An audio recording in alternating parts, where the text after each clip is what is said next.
Hello, everybody. Yeah. Welcome. This is the last session of the day. Thank you for spending it in here with us. We really appreciate it. So we are a few people from the Visual Studio team here, and there are a few people just scattered among you. And so this is your session. This is where you get to ask questions. For us, it could be anything about Visual Studio, and we'll do our very best to answer. Because we are I think we have 6, 7 people here total, so there should be a good chance that we can answer some questions. I had Copilot do a little word cloud. It is actually a PNG that it generated for me. So I thought it was pretty cool. I just said, generate me a word cloud from Visual Studio. Boom. Pretty cool. So that was that's kind of for inspiration, to get the creative juices going here, thinking about what kind of questions you might have for the team.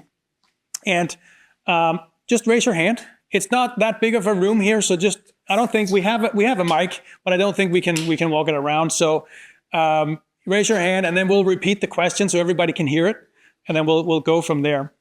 And there's already a question here. Yeah, well, .NET Framework 4.7.2 or WCF service.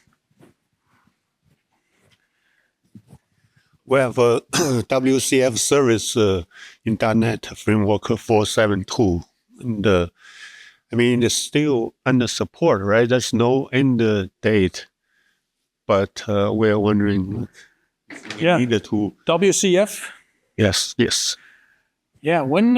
What is the support lifecycle for WCF? Do any of you know? As far as I know, you're right. There is no targeted end date. So the question is, should you move forward? And if so, what to move forward to? Is that the question? Or in one core. .NET Framework 4.8.1? .NET will be what each side, right? So yeah, in general, moving forward is good. So yes, that would be desirable. But so Kathy's here. She may know. Do you know if there's a end date for WCF support currently? I don't know if there's an end date, but I don't know if there's currently an end date, but there is an option if you want to try going forward. It's called Core WCF. It's an open source project that the team's been contributing into. It's not going to be a one-to-one mapping. And so like you saw in the last session, I think you were there in modernization, and you're going to have to do some manual work, but you might want to try it as an option. But if you want to come see me after, we can talk about the framework part if you want. Yep. Thank you. All right. So I totally got ahead of everything here because we didn't introduce Anson or Andy over here. So the question came quicker, and you rattled me. All right. Would you do me the favor of introducing yourself briefly? Andy, why don't you start? Yeah, so Andy Stones. I run the PMT for Visual Studio, all the core components like the debugger, profiler, editing, source control, all those, and Copilot. So anything in that space, I'd love to hear questions for. So I'm Anson Horton. I'm the architect for Visual Studio. Have been for a while. And I've been working on Visual Studio for, 24-ish years. By the way, Berton's just celebrating his 20th anniversary. So if people want to say, congratulations, Dan. Congratulations, Berton. And now ask him all the questions.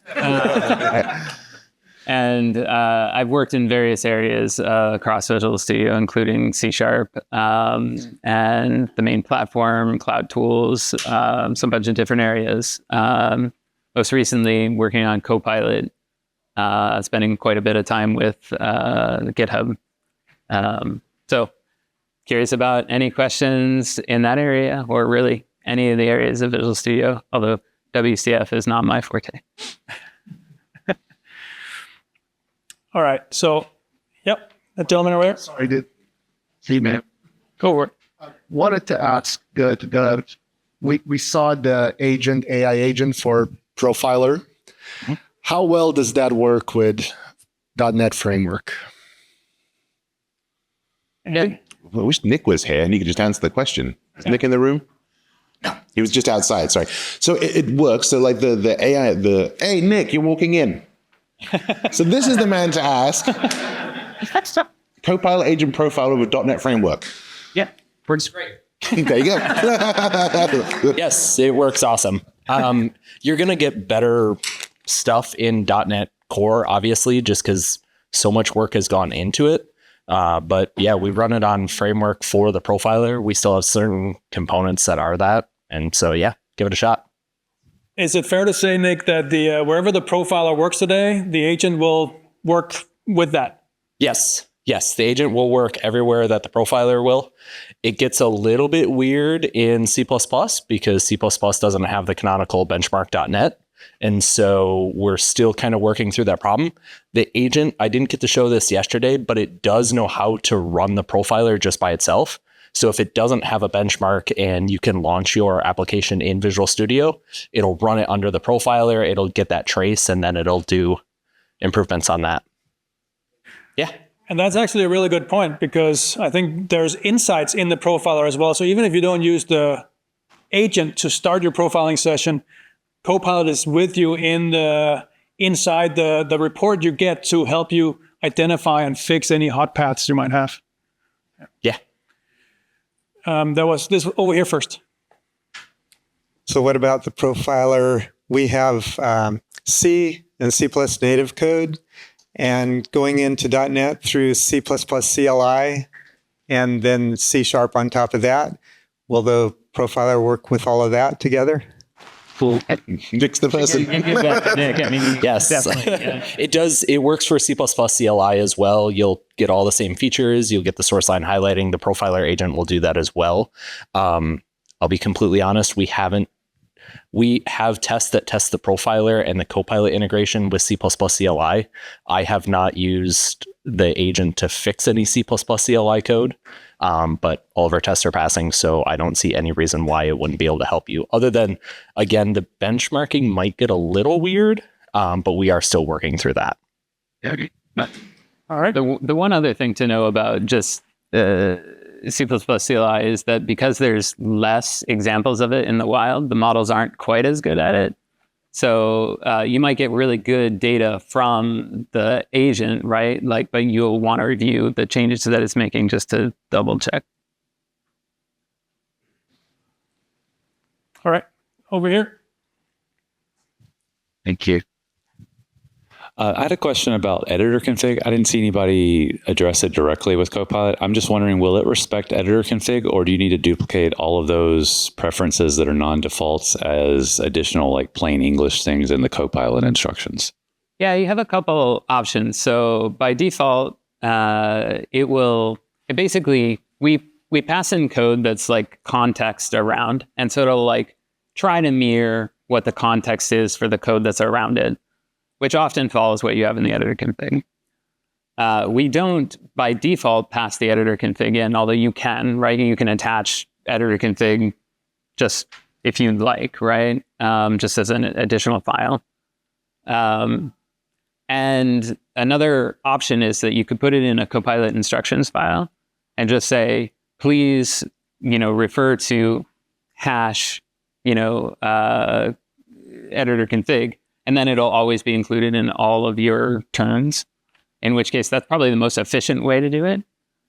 In the future, which we haven't done yet, but we're working with the .NET team and the C++ team to essentially apply my customizations as based on what comes back from the model. So not telling the model to try to follow it, because one of the issues with telling the model to do it is that the model tries really hard, but doesn't always succeed.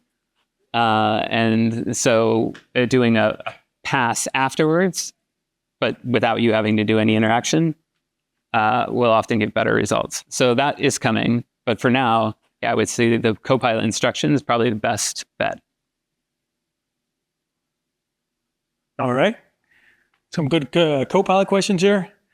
Any other areas? Look at the word cloud here. Oh, we got two down here. Yep. The light blue shirts. Yep. So for .NET 10, will 17.14 fully support that, or is that only going to be vNext? Andy, do you know? Yeah. So we haven't disclosed our plans yet for the next major version. Obviously, .NET 10 is only in preview at the moment. And so like we haven't announced anything yet. So right now, obviously .NET 10 at preview and the current version 17.14, and we haven't fully decided what our story will be for the .NET 10 SDK in the 17.14 or other versions. Of course, that being said, you can always use global.json or something like that to pin the SDK, but you have a very, how do you say, mixed experience since the design time builds will obviously be different. So yeah, nothing concrete to announce. So Okay. Yeah, just guessing when VNext is going to be out, it'll be too late for all of our products for the next release. But we're still going to .NET 10, at least that's the intent. So Sorry, what did you mean by it'll be too late for all your products? Can you say that? So we're guessing, nothing's been disclosed, but we're guessing that it will probably be a November-ish release date. We're locked down at that point. We're not changing compilers. We're not moving to, Yeah. it's like every time we move to a new version, we have compile errors, link errors, runtime errors. It's never smooth switching. So we're not going to pull the trigger on that for our next set of major releases. I see. Yep, makes sense. He knows. Well, hello, and thank you for all the work you do on Visual Studio. My question is that we have microservices, so I was wondering about referencing different solutions in Copilot for our distributed system that's in multiple solutions. Yeah. For the which that's in multiple solutions? So we have multiple solutions, so one for each service. So I was wondering, how can I provide a different solution as context, just like across projects or across solutions? Yeah, it's a good question. And honestly, a scenario that we haven't done a lot of work within the tool in. So like are you in GitHub or in Asto or something else? We're in DevOps at the moment. So I don't think there's a great answer for you yet.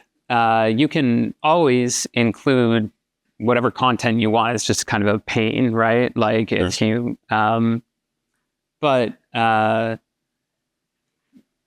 what can happen if you were in GitHub, we have the ability to index all, like, so if you had multiple solutions in, say, the same repo, are these across different repos or same repo?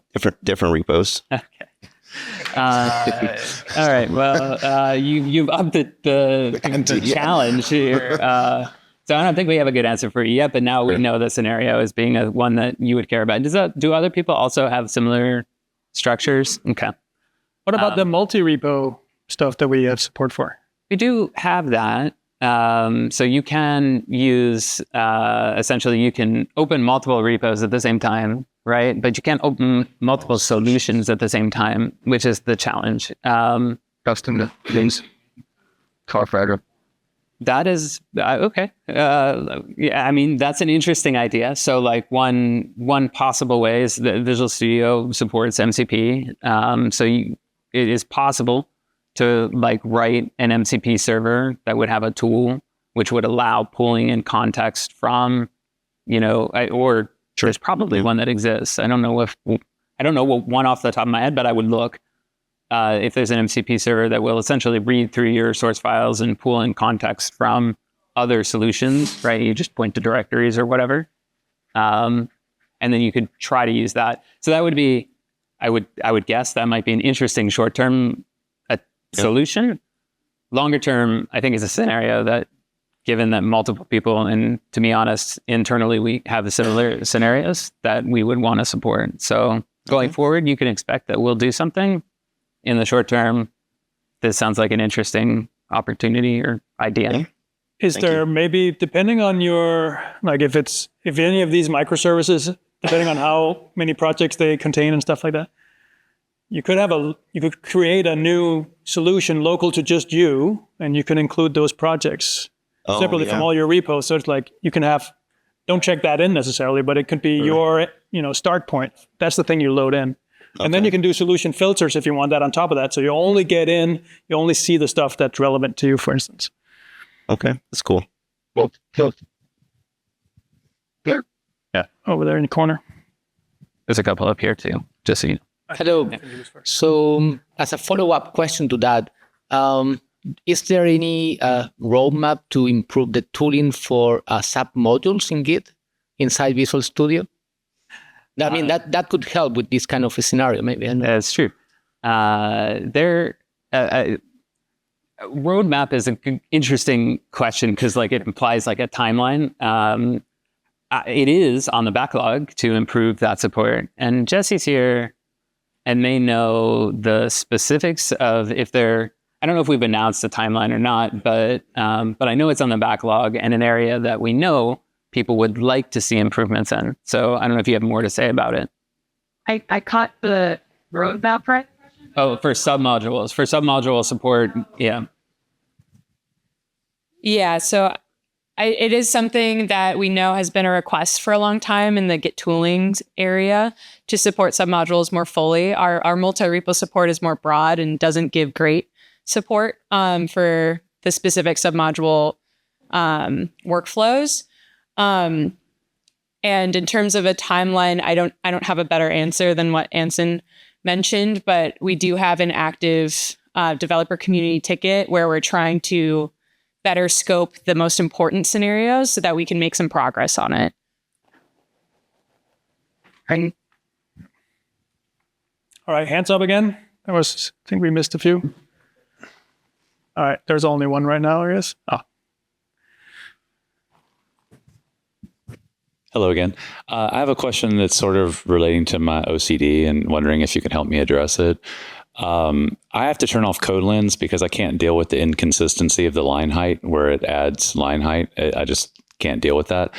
And typically there's no real reason for Visual Studio to do that. I'm sure you have a great technical reason for doing it, but I'm saying like there's white space above it that it could use in almost every case because it's at the top of a control block or a function definition or something like that. And I'm just wondering, is there any world in which that could be improved where you could use the existing space if it's non-conflicted above it, that's white space, and render it there instead of increasing the line height to provide CodeLens? Because I would love to have CodeLens, but not at the expense of having different line heights. Any other in here that share that? A couple more? Yeah? Good point. Okay. Yeah, I can live with it, but I see his point. Yep. I mean, is there any world? Yeah, for sure. It's just bits, right? Like we can do anything. Right now, the way those work is that they're like space adjusting adornments, right? And so they're like, we have a special one that's called interline adornment, and CodeLens is implemented as that. And that piece basically decides like, oh, hey, I need to reserve space for myself, right? And so that what it really does is it just like shifts things up and down. But we could do that. I think the challenge would be like just deciding like, oh, okay, well, in fact, like we do or don't need to reserve space in this particular case, right? Because as you say, like for CodeLens in general, a lot of times, you know, they're just at the top. So I guess the thing I would suggest is like, I can't think of a DevCom issue that's been asked for. So like the thing I would say is like, put that on a DevCom issue, and then like all the other people that mentioned it here, like go vote on that. And that'll bring it up higher on the radar. Because I think this is the first time I've ever heard the suggestion, to be honest. Yep. Same. Yeah. But it's interesting. I like the idea. So I would probably vote for it. So help, send feedback, and then suggest feature. Yeah. Yeah. It was over here, yeah? There's this gentleman here, I think. Yeah. Kind of weird spend and bring this hand pretty authentic. Okay. We'll get to you afterwards. Just out of curiosity, how does, I don't know much about agents, so how does it go from LLM to an agent that'll actually, you know, make changes to your code and also, is it hard coded? Does it like understand keywords coming out of the LLM to like saying this is the action to do, you know? Yeah, no, it's a good question. So the models have this concept called tool calling. And so the way that it works is basically you provide essentially to the model a list of available tools that you support. And then the model will make I always hate to like personify or, anthropomorphize these things, right? Like, but the model will essentially return a response which says, I need more information, right, based on it. And what I want you to do is call this tool, call this collection of tools. So some of the models support tool parallelization, right? And it'll say, call these tools. And then we provide tools that are things like edit file and, run a command in the terminal, and other kinds of tools. And so basically, once you provide that set of tools to the model, then it'll go, and then we have some prompt crafting, which basically says, hey, take a look at what the user has requested, and then try to, based on you give a list of tools and then descriptions, right? And it tries to map based on the descriptions that you've given, like, oh, I might need this to happen. And so like, usually what happens is it'll like kind of come up, but we'll say, generate sort of a plan for what you want to do to the code base based on the user's request, right? And then start executing on that plan. And usually the plan consists of parts that are like, first start by generating a plan, second part, like gather context necessary in order to accomplish whatever the task is. And third, make changes to the source code and then verify the results with the addition. So we'll have tools like build and run tests and things like that. And so that's how it becomes an agentic flow, is essentially through these tool calls. Yeah. That's very interesting. Yeah. It's a new world. Thank you. Question in regards to GitHub Copilot. I'm very new to this. And if I've got a bunch of resources that are only available on premise because the network is closed, right? Do I have to attach each and every one of those? Or if I have a URL, can I include it in the chat and it will read it and automatically download it before it sends it? Or what's the best practice there? That's interesting. So, okay, if you don't mind, I'll ask a couple of questions just so I fully understand. Because like a lot of times when people are fully on-prem, they don't want to they don't want to leverage Copilot because it does send essentially the content, including your source, to the model. So if you're okay with that, right? Yeah, the dev and test environment are on-prem. So. Oh, I see. Yeah. So in that world, we will build local context, right? And then we'll pull in, what we think is the most interesting kind of things to send up to the model. So you shouldn't have to do additional, items with respect to that, unless your repo is very large, because we don't actually currently, which maybe I shouldn't say this, but we will be putting a limit on the size of the index that we build. You'll be able to override it if you want, but currently we don't have a limit. So I guess in theory you could do it today. It just takes a really long time to build that local context. What we also do is we pull context from the remote. So if your remote, if the dev and test if that repo includes a remote that is, hosted on github.com, even if you have other remotes that aren't, right? Then we will leverage that remote to pull in any context from the repos. I don't know how that's set up, but okay. So that's another thing you can do. So in general, no, but we do have, I don't know if we've shipped it yet. So maybe I don't know if I can, well, I'll say it anyway. But I think we also, we're adding a ability to pull in content from URLs. So it's like a tool call, which, if you put a URL in your prompt, then we'll pull that down. Yeah. So that's another option. Yes. As a follow-up, if you have local data in databases, or you have your own bug tracking system that runs on-prem, and a URL is not enough, there might be authentication, there might be a database behind stuff. Is that an MCP tool? That's an excellent scenario for MCP. Yeah, absolutely. But critically, if your source code doesn't have to be in GitHub, so if you're using Asdo or any other source provider, so long as it's local, we're sending it up. So that's what matters. So internally, obviously, a lot of us are on Asdo, so you can use those repos just fine. All right. Kind of question up here. Unfortunately, my eyesight's starting to go, and so I was curious about text sizes in like the project file. Those other places, they seem like they don't necessarily behave. Like I can scroll wheel in and magnify the main code blocks, but is there a way to edit those other things? And maybe I just have missed it. I mean, so actually, Mads is probably a good person to answer this, but yes, I mean, the answer is that in fonts, right, we have essentially many different choices, right, for different ones. I'm trying to remember what the editor font is. It might just be the one that is called text editor. What's that? It's called text editor. Text editor. There you go. So if you change the size on that, then it would change the size for all text editors without you having to zoom in and zoom out. So you can set it to a much higher value. But the Solution Explorer is called environment. So that's the Solution Explorer, the top level menus, context menus. You can also install an extension called Font Sizer. Font Sizer. Okay. Sizer. And so that gives you can hit Control, Shift, and then plus minus, I think it is. And that will bump your environment fonts up and down. So you don't have to go in through the tools options dialog and find the right things. And so you can just do plus minus and that will increase or decrease the size. Same with in the editor. Do the same thing there. So that's kind of a nice little shortcut to have. Perfect. Yeah.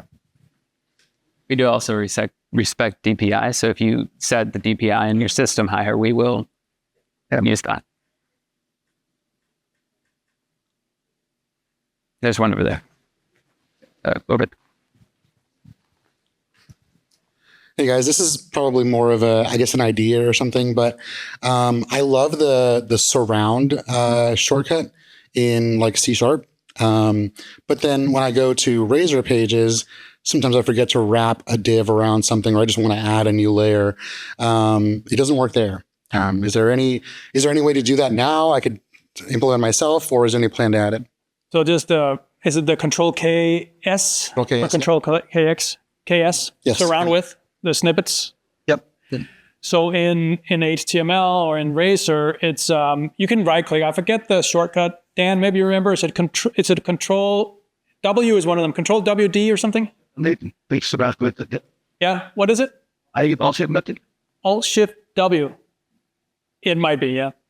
So what it does is that it will, so whatever you're selected, or if your cursor is on an element, it will surround that with a div. And the div will be selected, like the text div. And so if you want to change it to a span, let's say, you just type span, and then because it does end tag matching, it all lines up that way. So it's a really nice, but it's a different keyboard shortcut. The reason why it's different is because that was so when we introduced that feature in the HTML editor in 2015? 2005, actually. So you're talking about the HTML one with, or the HTML one. Okay. That was in my time. So it was in 2013 or 2015. That was what was used, I think, in other IDEs already. So it was like I think in Sublime Text, actually, it was like an established thing. So in order to maintain muscle memory when you switch between, that was decided to use that one. So that's the history for the different shortcuts. It is Alt Shift W. Alt Shift W will surround them with a div. Leave it just in. Alt Shift W. Okay. Perfect. Thank you.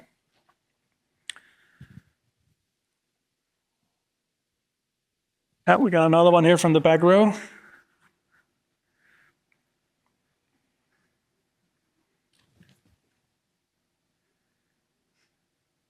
Ideally, we'd like to be able to use Clang with our code just because it gives better warnings for problems in the code than the code analysis in Visual Studio.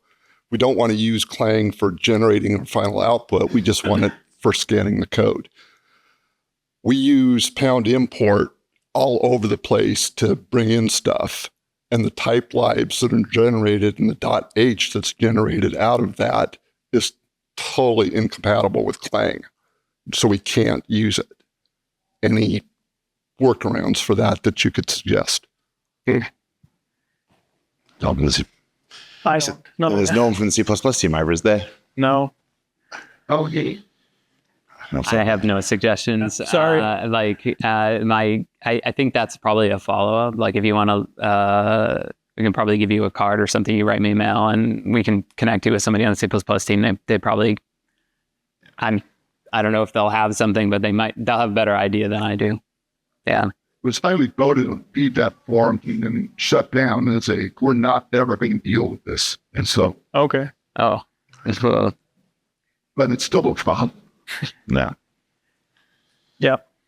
Yeah. Maybe we can talk after. I don't know. Can maybe think of some ideas but basically though, it won't be something out of the box, right? Like anything there is probably going to, if the C++ team isn't doing something about it, it's going to be like using the preprocessor to like munge, and get rid of the imports so that you can run them through Clang, right?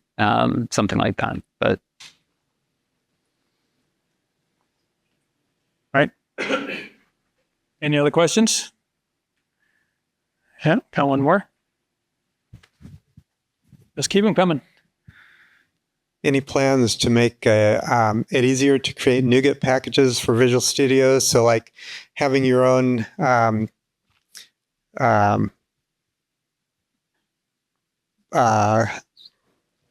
so we have a product that we have a control, and we want people to be able to select a project type and just click on it, and then it will bring in, it'll automatically create a form with that control on the form, and then they can go on from there.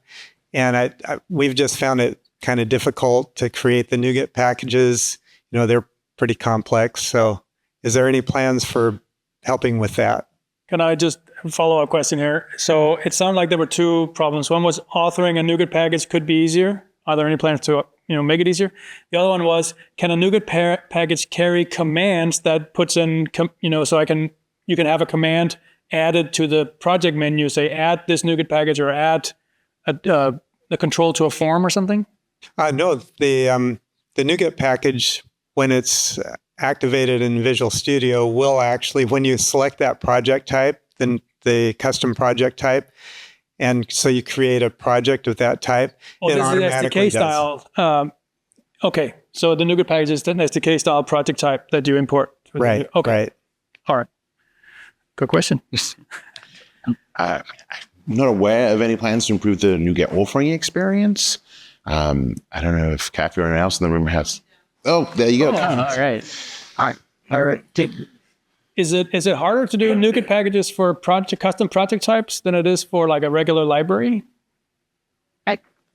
Do we know? Okay. So, all right. And but we have something coming soon for NuGet package NuGet, right? There's a new kind of thing coming. Can we talk about that? I don't know if it's Okay. Thank you, man. But it's coming. But something is coming. Yeah. All right. Another question up here. Okay. Where? Oh, and there. Sorry. Oh, now you're torn. I have a question about migrating from .NET Framework to .NET. I know this is like Visual Studio only, but like this is basically my question is there plans for interoperability between .NET Framework and .NET? And also a second part question, have you ever seen a team successfully migrated from a legacy .NET Framework to .NET? Yeah, so there's kind of two questions. Like, so for, it seemed like he might have successfully migrated, maybe, but there is a tool, and in fact, it's now been added as an agentic flow, right? That is the upgrade assistant. It used to be, there has been the upgrade assistant for a while for trying to help with that. I believe that the upgrade assistant is going to be over time augmented to help with the NetFX to .NET migration. I think right now it's for .NET, between .NET versions, but I think the goal is to help over time with that upgrade, broadly speaking. And because it's agentic, it takes into account, like, one of the challenges in the sort of previous version was that, like, when it encountered, it would do upgrade and you'd get, 85% of the way there, but like that remaining 15% was a lot of work, and it wouldn't be able to run sort of any kind of reasoning over top of it and indicate that things were just failing. So now it's still a lot of work, right? With the agentic flow, because it can do things like build and run tests and things like that, you get much closer to sort of a fully automated upgrade. Not always 100%, but closer. So I will say that the way that the team has been evaluating the success of that upgrade assistant has been working with customers to like what percentage of their existing NetFX apps or .NET apps and currently can they upgrade to newer versions successfully, right? And what are the issues that they subsequently run into? So I would say, yes, we know of many customers that have successfully migrated, even large apps. It has been investment, just for clarity. Like it remains a fair bit of work. It depends on what the scenario is, like what's the situation. Sometimes it's really, sometimes it's easier. Sometimes it's much harder. We have migrated massive portions of Visual Studio to .NET. So yeah, I would say that we like parts of the profiler.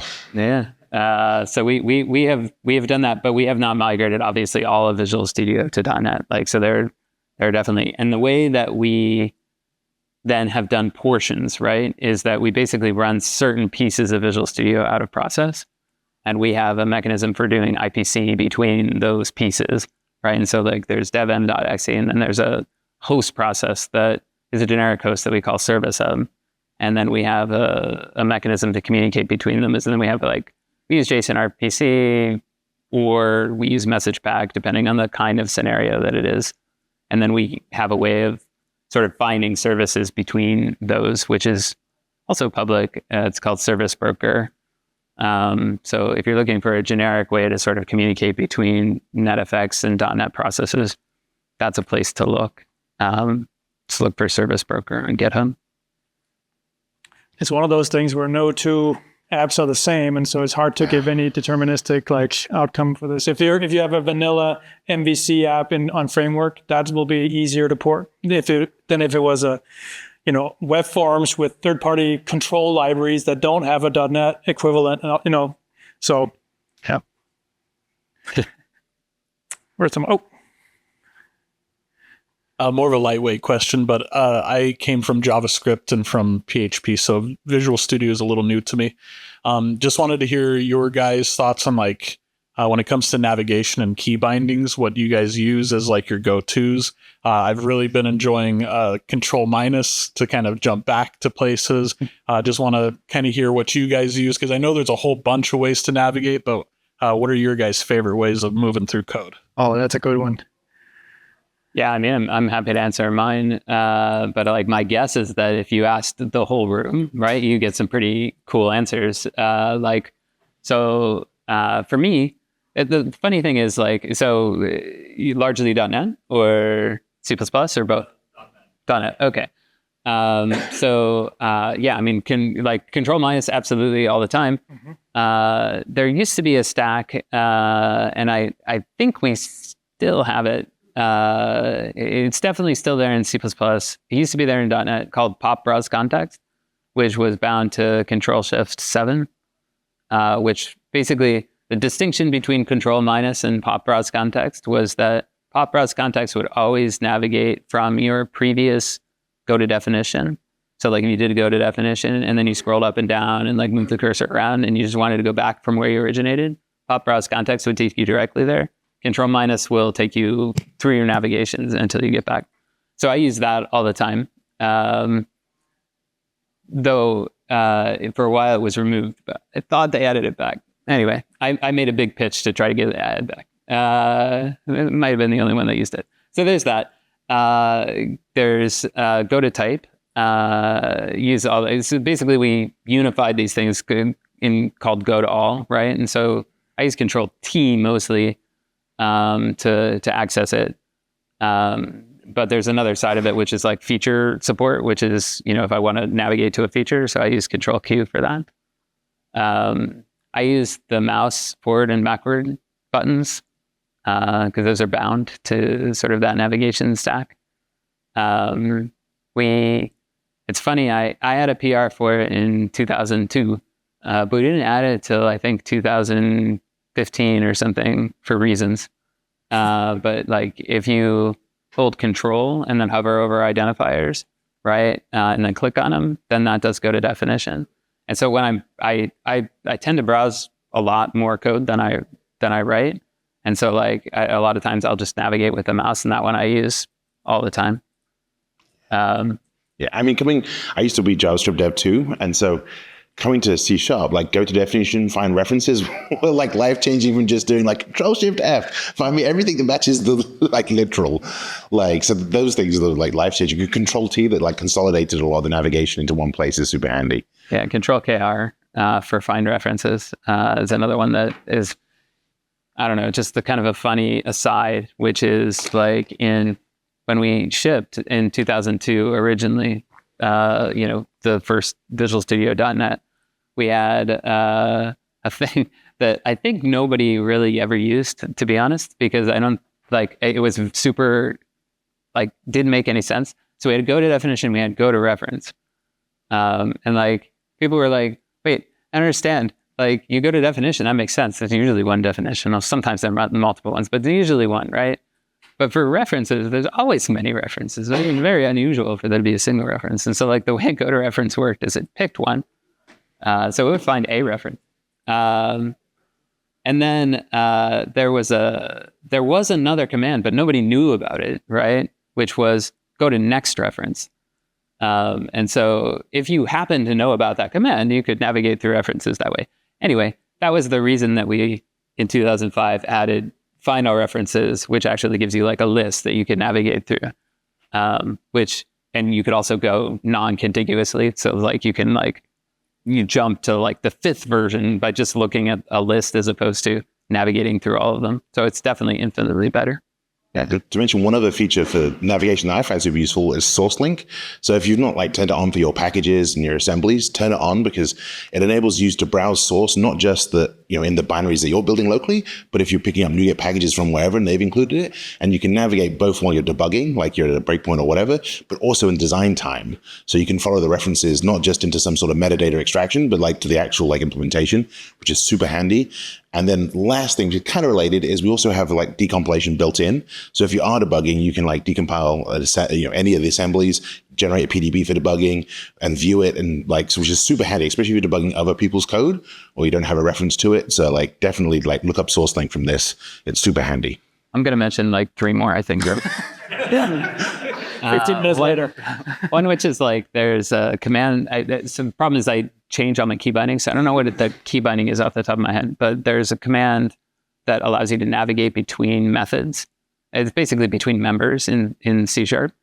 I'm trying to remember the name of the command, but it's like go to next member or something like that. So that one's really useful. I use that all the time because you just like jump to the next member, and there's a forward and backwards. The next one is expand selection. It's not really necessarily a navigation one, but it's like super useful. Like if you want to select bits of code and like do surround with, right? Like or whatever, right? You can use expand selection and it'll like grow based on the parse tree, which is super useful. And then the last one that I was going to mention was Control Tab, which is just like if you want to move between, your open windows or, documents or whatever. Then one thing that I don't know, again, like Control Tab can have, it's configurable. But like one nice thing is that you can like use, once you bring up Control Tab, you actually use arrow keys to navigate it, which I don't know how many people, like a lot of times in Windows applications, you can use Control Tab to like, but you have to like navigate sequentially. But with the arrow keys, you can kind of go like random access. I want to add a couple that are like hidden, I think. So one is, when you are you're debugging something and you're deep in there and you're like super concentrated and accidentally you grab the Solution Explorer and drag it across the screen for no good reason. Yes. So that's pretty annoying, right? And now you have to put it back and then, well, how do you do that and which one and all? So if you hold down the Control key and you double click the title of any tool window, so where it says Solution Explorer, for instance, it will jump back to its last previous docked location. And if you do it again while it's docked, it jumps back to its last previous floating location. That one always gets a good response. Yeah, that's a good one. So we're it's a control key while you double click the title of a tool window. Like Solution Explorer. It will go back. It will just swap between last docking and last floating where that location was, wherever it was. Yeah. We're looking at right now doing so that Escape will also cancel it. So if you're in the dragging mode, you haven't let go of the mouse yet, hit Escape, it will just snap back to where it was. But we don't have that yet. But we're looking at that right now, actually, funny enough. The other one is if you take your, I don't know if you know about this, if you take your mouse over where your open documents are, the tabs, and you scroll. Oh, yeah. You know about this? Yeah. It will expand into multi-row tabs. So now you can see all your tabs that are open. You might have 100 files open, right? You can see them all. You can click whatever you want. You can just scroll it back up. So it's like a little hidden thing there. So if you know, you know. If you don't, you don't. Which is where other random features behind like shift keys and stuff like that. If you have breakpoints and you ever use them like mental bookmarks, like I've got a breakpoint here, but you don't want to hit it again, you can disable it obviously from the breakpoints window. You can also just shift click on it in the gutter and that disables it as well. So okay, here's a quiz. You can also skip it with force run cassette. you can too. Yeah. Okay, so here's a quiz. See if anyone knows what this particular keyboard shortcut does. I feel like Anson might know this one. I think I had some multipliers. Control Shift Alt F12 twice. Anyone?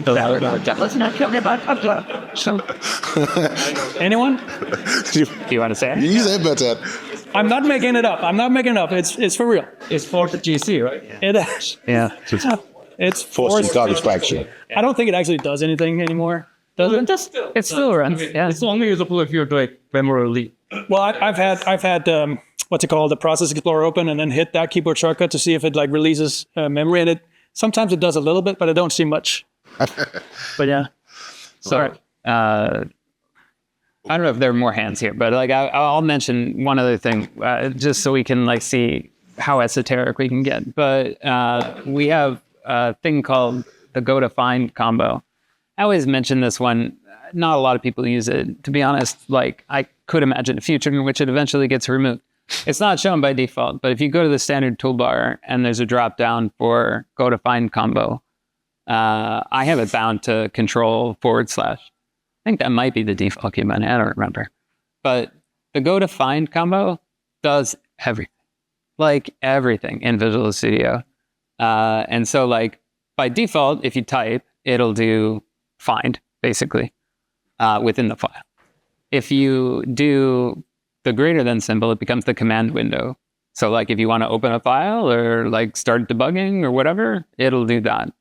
If you type the name of a method and hit F9, it'll set a function breakpoint.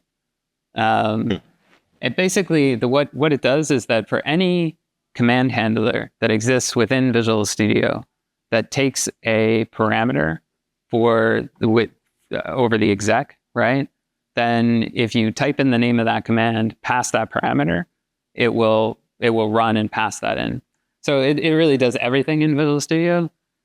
I don't know why we thought that was a good idea, but there's you and Ryan Molden on the team. I think you're the two people that use that still. I mean, you should on the docs page we do have like a keyboard shortcut like cheat sheet guide that's very worth checking out. To be fair, with some less esoteric. It might still be around here. We actually printed a brochure with the keyboard shortcuts. But if you go just Google Visual Studio shortcuts, there's like a PDF you can download, and your mileage may vary because some of those shortcuts are there for the US keyboard layout.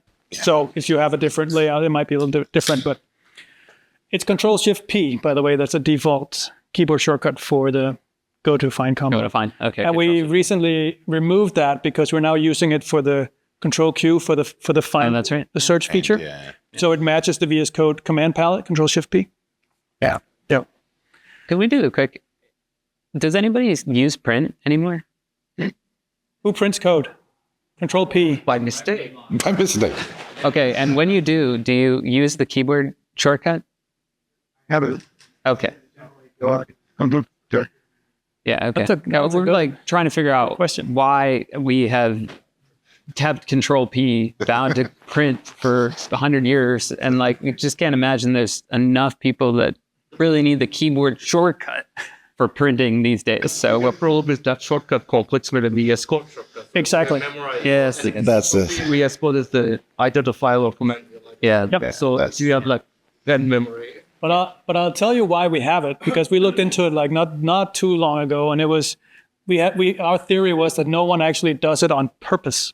Yeah. But we could see that the people who hit the shortcut Control P was high, but there's always some level of a mistake. You did that by mistake, but how do we know if it was a mistake or not, right?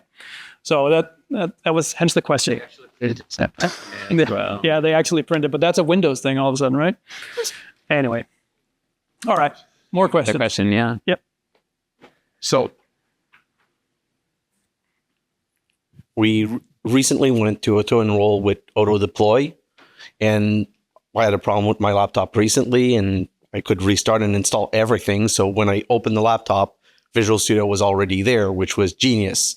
But then I went in Visual Studio, and then I logged in to my Visual Studio profile account, and then I discovered that I don't have any of my extensions anymore and any of the little configurations that I've changed over the last 5 years. Like I would watch a video and be like, oh, that's cool, and would go install it, and so on. Like, is there any way that I missed or something where it could be actually synced to my Visual Studio profile?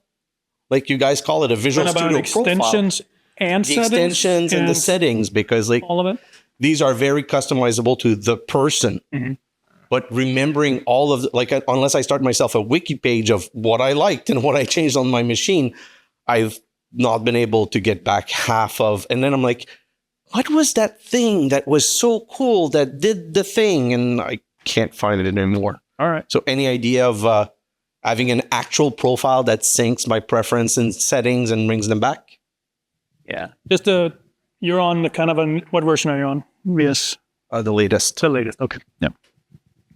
Yeah. I mean, I guess I can speak to a couple pieces of it. Like, I don't know that it'll be a particularly satisfactory answer, but like, okay, so there's like the setup that you have for Visual Studio, right? Like, which is essentially like, what are the individual components that you have installed, right? Like, what are the workloads that you have installed, those kinds of things, right? There is a feature that supports that. Yeah. It sounds like your auto deploy is leveraging that. So that's good. The second thing is that when you sign in, right, as your user, that it will essentially roam about 80% of the settings that you have. So not all of them, but about 80%. And one of the settings that it roams is a thing called roaming extensions, which is a little misleading because it sounds like, oh, that's perfect. Exactly what you want. That's exactly what I want. However, it just roams the list of extensions, and only if those extensions are in the public marketplace. So I don't know your scenario if you're installing them from like privately, but if you're installing them from publicly, then minimally what you should have is on your Visual Studio install a list of the ones that you had installed with a one-click button to install each of them. So that's a way you can at least remember them. I get that that's not quite as good as what it could be. We do have ideas and things on the backlog to make that experience a lot better. One of the things that is, a thing that we're thinking about is like, how do we get to the point where, for example, it's not just 80% of the settings that roam and that you're far more in control of what the set is. And I hope we make a progress. We will make progress on that for sure. One other thing on the extensions, like we have this, I think, as Bruce mentioned, you can export like the components you have installed to like a VS config file. That can also include extensions. So if you generate like the list of extensions, like the marketplace IDs and stuff, and you put it in this VS config file, and you put that in a repo, say, we'll check to see if they're installed when you open up that repo, or you can just run the installer passing in that file and then install those extensions. And you can do that as part of deployment scripts as well. So that's another way to customize. It depends if it's like just for you or for your entire team. But you can export that VS config file with those extensions and re-import anytime. Yeah, I was a little perplexed when you said that 5 years of settings have not been stored. So I'm wondering if you're either not using the profile you think you are. So there's one account that is used for syncing. So you can have multiple like Microsoft accounts or GitHub accounts, but only one of the Microsoft accounts is what we use for the syncing.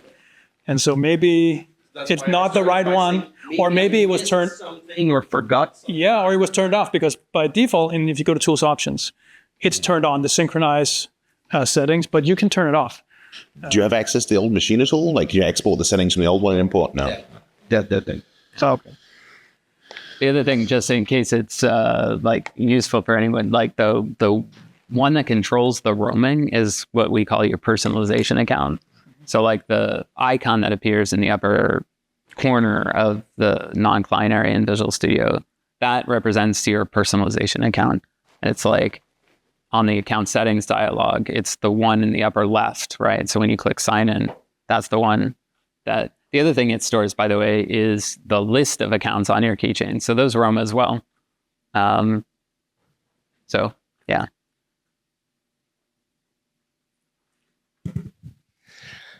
Okay, so my the company I work for has corporate policy to launch Visual Studio as an admin because they've locked down IIS. Now, typically, I don't have a lot of my projects don't have to be launched through IIS anymore because it's all gone to full.NET rather than framework. But in those instances where I have to work on the legacy code, then it has to launch those. The profile that, like you guys are talking about, is supposed to be my regular account. So you have to launch it with the admin settings and then do all these shenanigans with the rest of that. And of course, now we also have the Copilot, the GitHub account.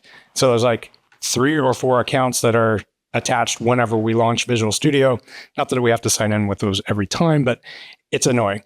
And also you get the prompt that it says, you may run into a degraded state when you got the different policies or different accounts that you're logging or you're running with. Is there something to give back to our company that says, don't do this anymore, here's why, and there's a better way to do it? We do have docs on like why not to run as admin, or like, you know, obviously there's any the situation where you have to, like you're debugging IIS or any sort of elevated process, you obviously have to. But like obviously like the best practices in our docs like have a list of like, hey, these are reasons why you shouldn't run as admin, and some of the challenges you'll face like because of the separated identities in Windows and stuff like that. And I don't know if that's helpful because at some point you have to, but the guidance has been typically like when you have to do it, not as the default, because, you know, elevate only unneeded. Just, I don't know about. Yeah, we should end. I mean, yeah, we can give you that link. And our goal, right, is to not have anyone have to run as admin, except in a few narrow scenarios, which are, you know, like that's obviously why we introduced, you know, the things like Kestrel and stuff like that, to avoid needing to do that at least frequently. And if you're kind of related, no, but if your company has the reverse policy where they don't give developers admin access, so you can't update, they can also set a registry setting now to enable non-elevated users to update Visual Studio. So there's like a GPO setting that says like allow standard users to update. So for companies, the opposite problem where they're not giving out admin permissions. All right, we got a few seconds left, so I think we have time for like one last question. One over there. Where is he? Yeah, in the corner. Yep.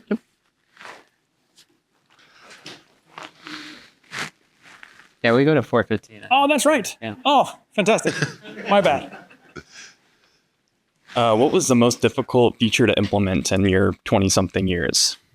Say that again? What was the most difficult feature to implement? Ooh. Wow, good question. Difficult. That's interesting. Like, so to be honest, the hardest ones to implement are rarely technically the hardest, right? Like it's rarely that. It's the coordination among. So okay, I'll give you one that was technically complicated. So in 2000, okay, so just the story.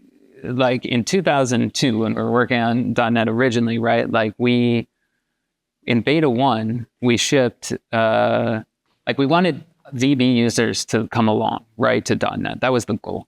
And so we had it compatible at the time.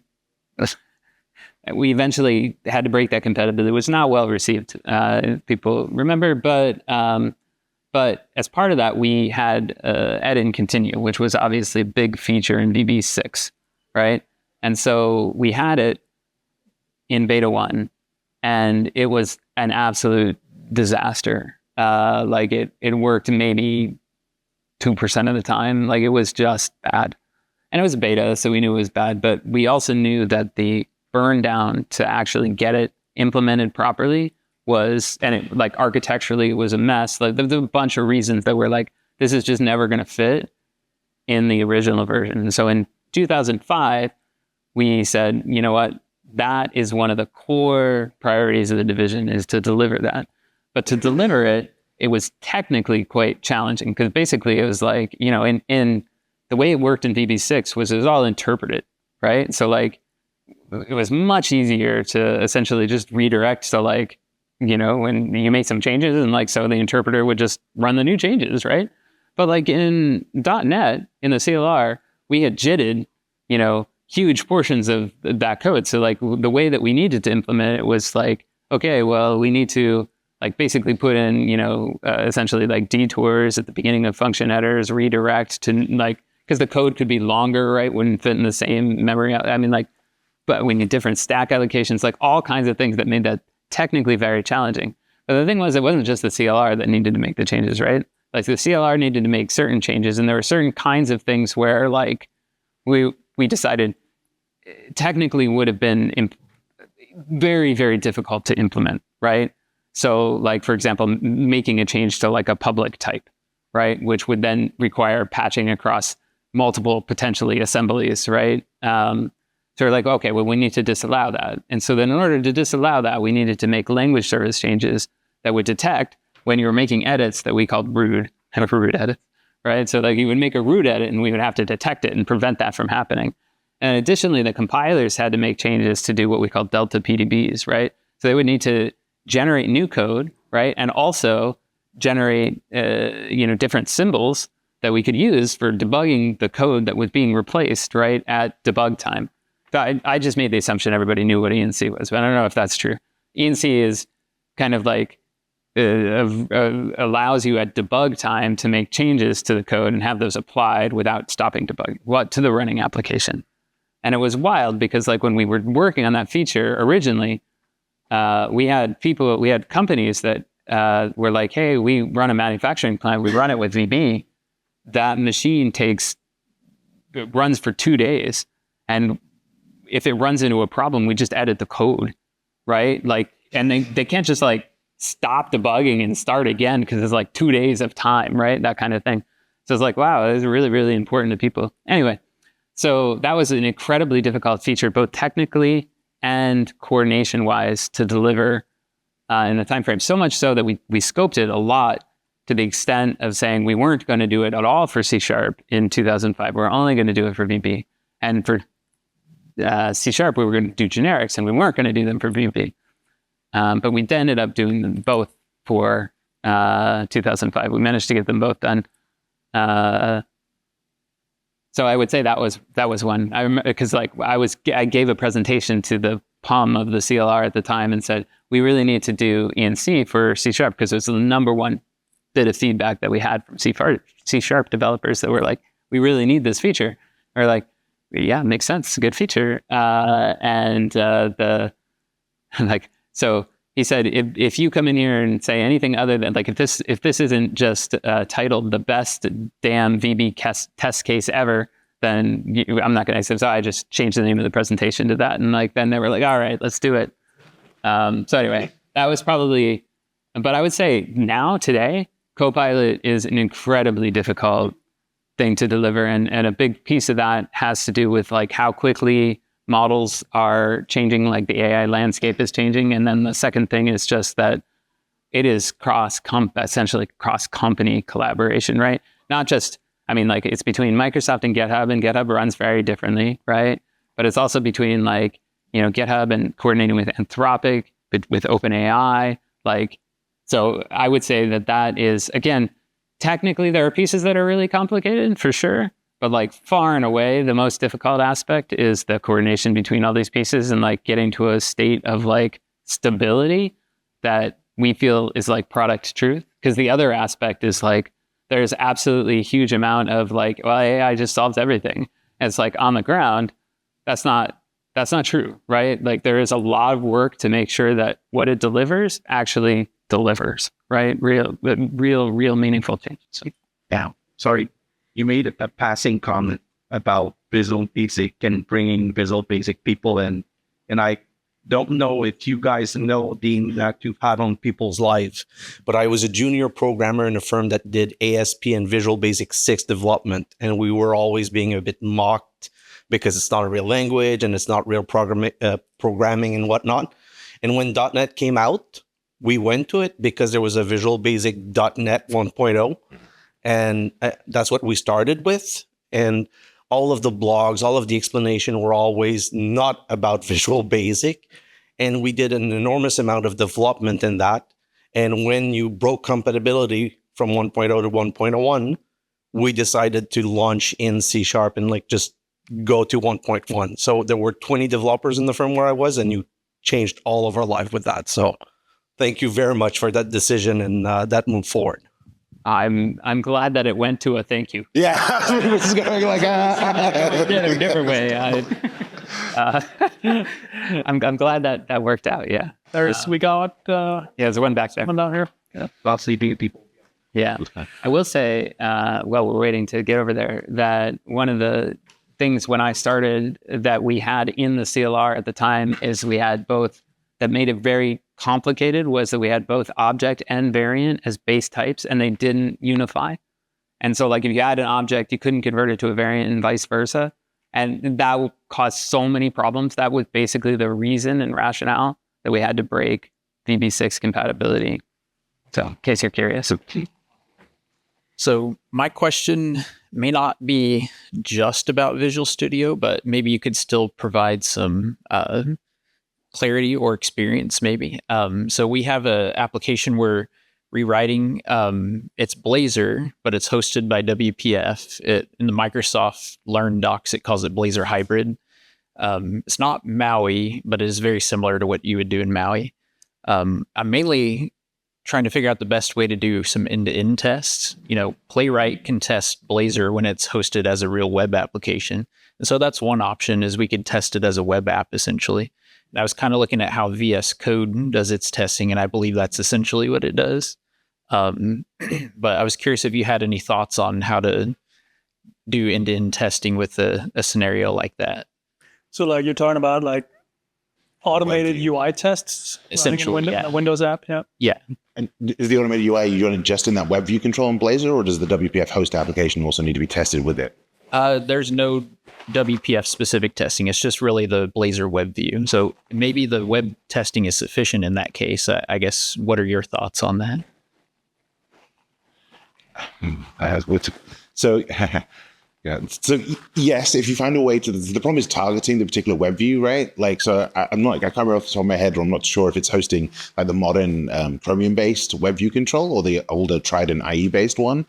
Like tools like Selenium and Playwright and others like that can be set up to target some of those things. And then you could just write a normal web test, assuming you don't need to interact with the Chrome or the hosting agent. But how you do that is the tricky part. And I'm not too sure. It depends a lot on your scenario, right? Because you obviously have to bootstrap the test, start your application, stuff like that, get to the point where the thing can attach like it was a browser. And that's tricky. This might have an answer here. But yeah, the thing. It's using the Blazor web view control in WPF to render it, which is what they use in Maui as well. And it does support the F12 Edge developer tools and stuff. Yes, so I know you can.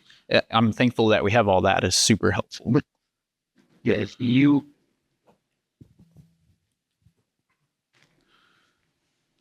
So actually kind of crazy. All that profiler UI that I showed, that's all JavaScript. That's all WebView running in VS. And our end-to-end testing, we actually use Playwright to drive all that. So you can attach it. It gets a little weird. If everything is in the same web view, you can basically select it and drive it just like you would a Playwright test. If you have separate web views and you're trying to like coordinate between the two, then it gets a little weirder because you have to set the active one and then you can drive it from there. As long as it's the F12. You set it to a URL field?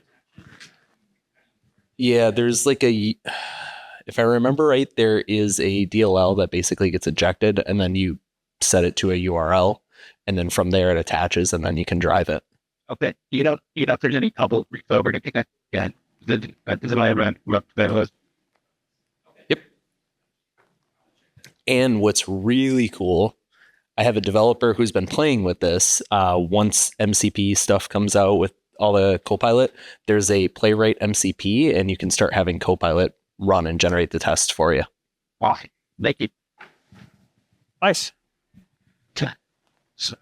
I didn't mention it in our history, but both Andy and I worked on F12 developer tools in IE and later Edge way back when. Oh yeah, that's a little bit of trivia, right? It was actually owned by the Visual Studio team, the F12 tools that lives inside today in Edge, but Internet Explorer at the time. It's fun. When you mentioned like the first technical, or most difficult technical challenge, like I was thinking back to when I graduated. So the first job I had here was working on IE8 on the dev tools. And so, through college, we used Java, I guess a lot of people did. And Lisp. We had a professor who loved Lisp. Never used it since. I'm not even sure if it still exists. I'm sure it does in 3 people's heads. But anyway, so the thing I really wanted to do is on the dev tools at the time was change it so you can, and this was a long time ago, where you could press up and down arrows to increment numbers for CSS, padding, margin, stuff like that. And of course, all the code in IE is quite old. This was IE8, and it's all classic Win32. And the amount of hassle, I remember, I was so keen, it's easy, right? You just convert this string to a number. That's dead easy, right? Got to do that in C++. Super simple. No. In IE, there's no, you can't use any modern, string construct. It was, and then of course, first thing, let's send it out for code review. And no joke, I think I got 70 plus comments on it before I decided oh, F this, we're not gonna do this anymore. Just so many constraints from older code, things you can't, allocate any memory in constructors. No use of smart pointers or anything like that. And it was just such an experience going from university where it was much more, as we'd say, and here's a bubble sort or something crazy, to something much more practical and trying to implement something relatively trivial, but then accounting for things like languages where commas are the decimal point and stuff like that, which was exceptionally tricky, Ellie. But that was a long time ago.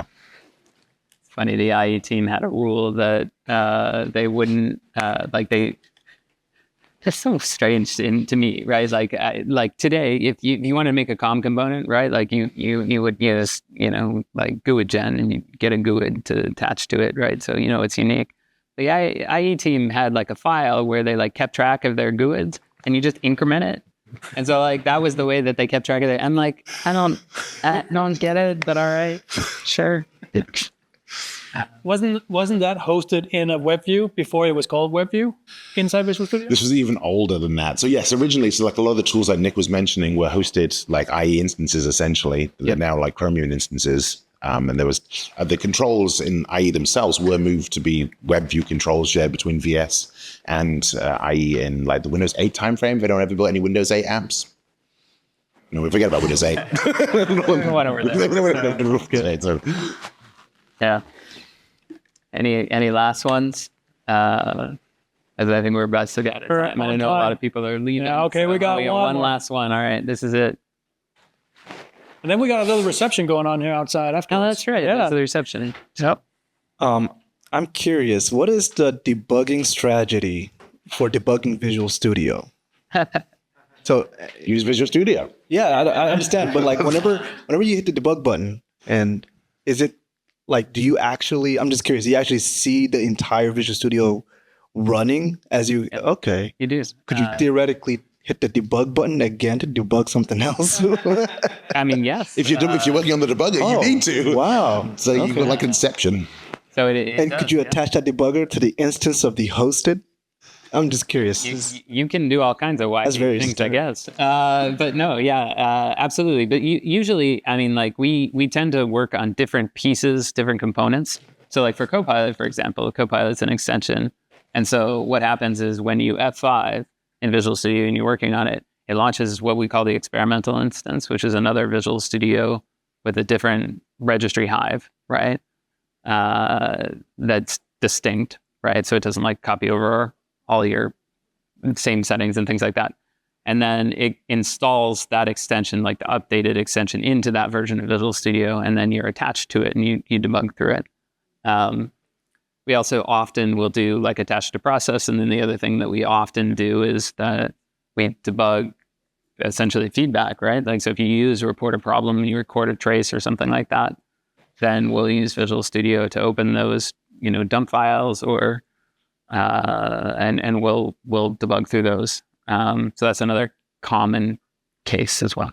If you ever want to try it out, if you just say file new project, create a new extension, and you hit F5, like what Anson was talking about, you can like step through, like just F10 your way through the Visual Studio source code. Like because of the disassembly and the source links or whatever it is, like it's kind of interesting. You get to see kind of what's underneath. Yeah. Well, for an extra fun time, to turn on thrown exceptions, break on thrown. Yeah. Don't do that. Yeah. All right. That's it. Thank you very much, everybody. And thanks to our panel up here too as well. So we have there's a little reception going on here where we have a bunch of people from the team, engineers, product managers, and whatnot. And so there's Azure SQL Server, there's Visual Studio representation out there. So go talk to them, give us your pet peeves, tell us what you like, what you don't like, and have a great time.